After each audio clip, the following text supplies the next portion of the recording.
Mi nombre es Claudia Vanegas, soy historiadora del pregrado hasta el doctorado. Hice siempre en historia mi formación académica. Bueno, pues yo he trabajado distintas épocas históricas.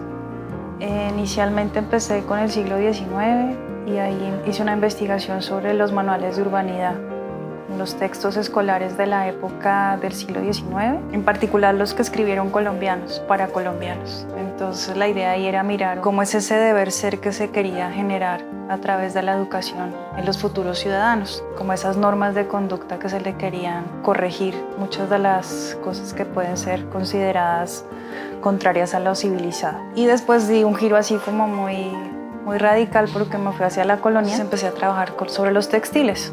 Entonces me interesa mucho entender las sociedades a través de su cultura material. Entonces primero vi cómo en este contexto en el que estamos, en el centro del país, llegó la lana en la época colonial y eso qué implicó para el conocimiento que ya las comunidades originarias tenían sobre los textiles, porque ellos trabajaban básicamente el algodón.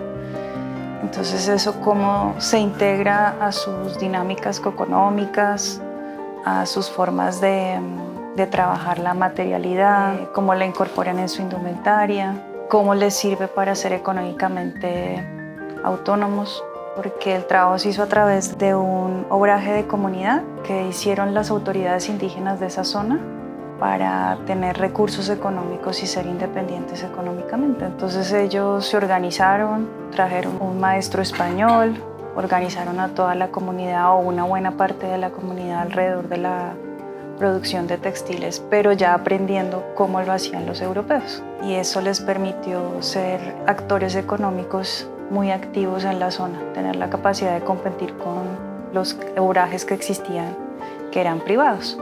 Eso eran como los talleres de la época.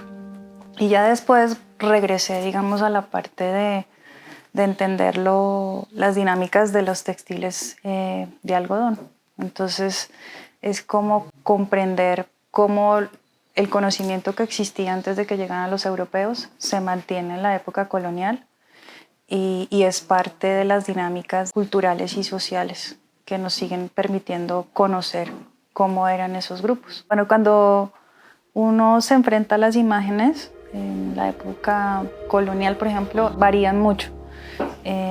Porque básicamente lo que se pinta en ese tiempo tiene que ver es con la religión, ¿no? Todo lo que aparece plasmado en las iglesias.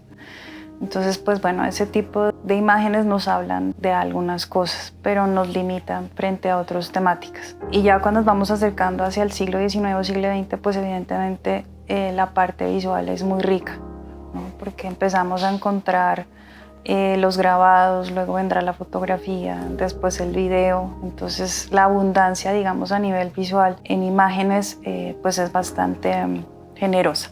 Como cualquier fuente de información, igual tanto una imagen como un texto tiene una intencionalidad. Entonces el historiador siempre revisa y cuida, digamos, esas fuentes en función de entender primero el lugar en el que se produce, ¿cierto? ¿Quién lo hace? ¿Para qué lo hace? ¿Por qué lo hace? Y de esa manera entonces empieza a matizar lo que allí se está plasmando, porque evidentemente muchas de esas imágenes no son realistas, algunas, entonces pues no las podemos tomar tal y como están. Pueden tener, digamos, una noción muy estética, entonces eso va a modificar lo que tú encuentres allí. Pueden ser como de propaganda, ¿no? También. Entonces, ¿quién aparece? ¿Quién está oculto en esas imágenes de acuerdo, digamos, a esas intencionalidades? Si tiene distintas versiones, ¿no? Que es un poco lo que vemos, los grabados que se hacen a partir de los bocetos que los viajeros en el siglo XIX desarrollan, que esos bocetos llegan después a Europa y en las editoriales hay unos grabadores, unos especialistas que a partir de ese boceto, de lo que el relato de viaje describe, modifica la imagen y la adapta a un público que lo que espera es a través de esa imagen conocer un poco de América. Evidentemente tiene un cuidado, digamos, el grabador en hacerlo estético, en cuidar algunos detalles que llamen la atención, ¿no? De quien lo está viendo. Entonces eso ya automáticamente desdibuja un poco la realidad, ¿no? Entonces algo nos puede decir, pero también hay que tener cuidado en en qué no nos está diciendo y por qué no nos los dice. Por ejemplo, en el libro Geografía Pintoresca de Colombia encontramos varias imágenes de Safrai y también de André, dos viajeros de la época, pues además de relatar, de hacernos una narración textual de su viaje, hicieron algunos bocetos que sirvieron para ser grabados en Europa, ¿no? Y con estos grabados se ilustraba esas narraciones. Y muchos de los europeos, pues gracias sobre todo a la imagen, se acercaron un poco a lo que podría ser América en ese tiempo. Ese exotismo que muchas de esas imágenes muestran y que para ellos pues realmente sí es un contraste frente a la naturaleza que ellos estaban acostumbrados a ver. Entonces aquí se ve mucha abundancia en términos del agua, de las plantas, de los animales, y todo eso visualmente lo muestra, ¿no? También cómo eran las ciudades de la época, ¿no? Que muchas de ellas tienen un carácter todavía muy colonial y que, bueno, gracias a esas imágenes pues podemos reconocer parte del desarrollo de algunos de esos lugares, ¿no? De ciudades como en el caso de Safrai, él visitó Bogotá, Cartagena, Santa Marta, en Popayán. Entonces tenemos imágenes de distintas ciudades, además incluso de las personas, ¿no? Porque hay muchas en donde tenemos la posibilidad de ver gente. Eso es la riqueza, digamos, de esa imagen, pero siempre como cuidando esa interpretación frente a la intencionalidad que tienen. Viendo, digamos, el caso de los viajeros, la ventaja que se tiene ahí es que hay un relato, ¿cierto? Entonces, generalmente esa imagen, el viajero decidió hacer un boceto inicial porque algo, digamos, le llamó la atención, y luego estará plasmado en el relato. Ahí es donde uno comienza a entender parte de esa intencionalidad, ¿cierto? Porque en el relato, por ejemplo, ¿por qué decide Safrai lo que él empieza a explicar en el relato sobre el maíz? La tecnología que hay detrás de hacer el maíz una harina que luego te permite hacer distintas cosas. Entonces, un poco lo que él refleja ahí, algo que él considera primitivo, y él lo pone en esos términos, ¿no? Son términos muy de la época, en el contraste entre la civilización y la barbarie, o lo primitivo y lo civilizado. Y entonces él dice que en Colombia él encuentra pues que todavía se sigue haciendo las cosas con las herramientas que vienen de muy larga data, desde la época colonial o prehispánica sobre todo. Ese potencial que tiene el maíz como medicina, incluso a nivel de también bebidas que son como la chicha, que es una bebida embriagante, ¿no? Que también tiene esta connotación. Europa puede ir consumiendo esas cosas, pero eso requiere que tecnifiquemos y modifiquemos a través de una máquina los procesos.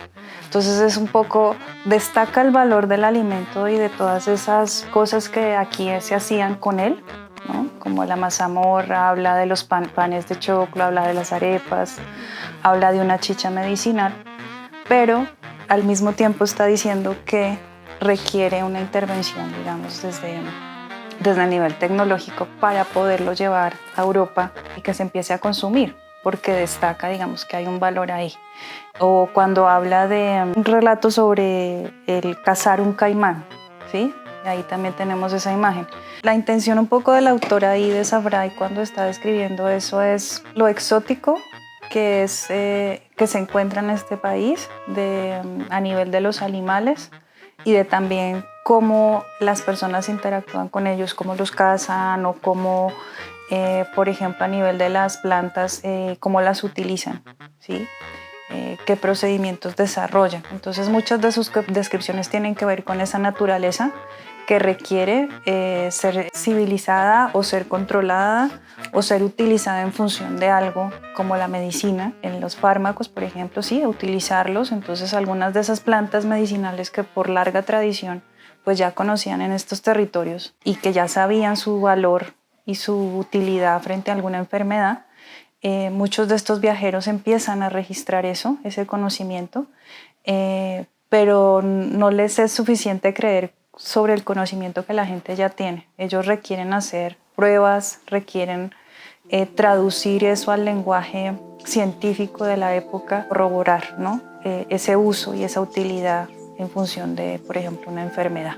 Entonces lo mismo con la naturaleza, esos animales que, bueno, un caimán para que nos puede ser útil en Europa, que productos podemos extraer de él. Y entonces un poco de eso se trata también estos viajes. O sea, no es una simple curiosidad, no es como el viaje en la actualidad, que bueno, es turismo, es experiencias, ¿no? Sino que tiene una intención de conocer el territorio en función de poderlo comercializar o poder traer también cosas de ellos para acá.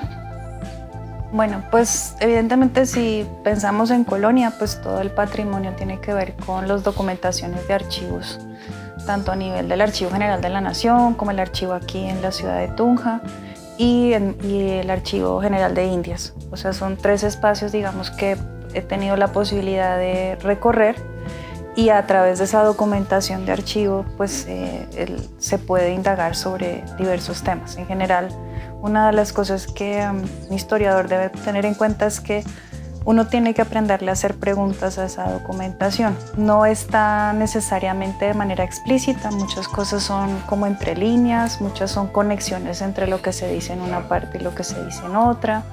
Entonces, ese es como el trabajo que se hace muy de filigrana por esos sentidos que tiene esa documentación, que a veces es casi siempre relacionada con la institucionalidad, ¿no? Que es lo que nos deja mucho de eso. No es tanto a nivel privado, sino todo lo que se desarrollaba desde las distintas instancias de gobierno, ¿sí? Desde la parte económica, lo político, lo religioso, ¿no? Entonces esas instituciones que nos permiten, entre líneas, poder trabajar sobre la cultura, sobre la sociedad, sobre las mentalidades de la época.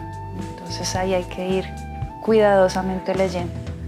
Y de la parte del siglo XIX, pues sí, todo lo que tiene que ver evidentemente con imágenes y también con estos relatos de viaje, que al final pues sí son un patrimonio que va más allá de nuestro contexto, ¿no? Porque es una mirada desde afuera. Aunque tenemos también registros de viajeros locales que empiezan a registrar lo que ven en su propio país. La gente no conocía el territorio en realidad, y cuando empiezan a moverse, pues también empiezan a hacer una lectura en función de entender esa nación que se espera configurar desde un territorio. Entonces, pues ahí también todo eso nos sirve como fuente de información.